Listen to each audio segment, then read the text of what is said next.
ਆਹ ਸੁਣਾ। ਹਾਂਜੀ, ਕੁੜੀ ਦਾ ਕੀ ਨਾਮ ਹੈ ਜੀ? ਕੁੜੀ ਦਾ ਨਾਮ ਜੀ ਇਹਨਾਂ ਨੂੰ ਪਤਾ ਜੀ। ਦੱਸੋ ਦੱਸੋ ਦੱਸੋ। ਕੁੜੀ ਦਾ ਨਾਮ ਤਾਂ ਸੋਚ ਕੇ ਦੱਸ ਦਿਆਂ ਜੀ।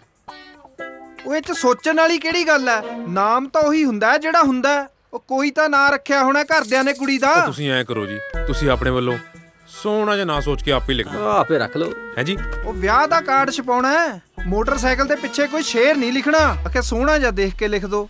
ਤੁਸੀਂ ਐਂ ਕਰੋ ਜੀ, ਫਿਰ ਸਰਪ੍ਰਾਈਜ਼ ਕੌਰ ਲਿਖ ਦਿਓ। ਹਾਂ, ਨਾਲੇ ਸਾਡੇ ਸਾਰੇ ਪਿੰਡ ਵਾਸਤੇ ਸਰਪ੍ਰਾਈਜ਼ ਹੀ ਹੈ ਜੋ। ਸਰਪ੍ਰਾਈਜ਼ ਕੌਰ। ਸਰਪ੍ਰਾਈਜ਼ ਕੌਰ। ਤੇ ਆ ਬਾਕੀ ਦਾ ਵੇਰਵਾ ਵੀ ਤੁਸੀਂ ਲਿਖ ਦਿਓ ਆ ਜੀ। ਲਿਓ। ਅੱਛਾ ਇੱਕ ਗੱਲ ਹੋਰ, ਉਹ ਦਰਸ਼ਨਾ ਬਲਾਸੀ ਦੇ ਵਿੱਚ ਨਾ ਇਹਦੇ ਚਾਚੇ ਦਾ ਨਾਂ ਜ਼ਰੂਰ ਲਿਖ ਦਿਓ। ਠੀਕ ਹੈ ਜੀ। ਉਹ ਬਾਅਦ 'ਚ ਤਿੰਗੜ ਜਾਂਦਾ। ਆਹੋ ਅਯੈਬ ਉੱਧਰ ਸਿੰਘ ਦੇਖ। ਜੀ। ਅਯੈਬ ਸਿੰਘ ਚਾਚਾ ਜੀ।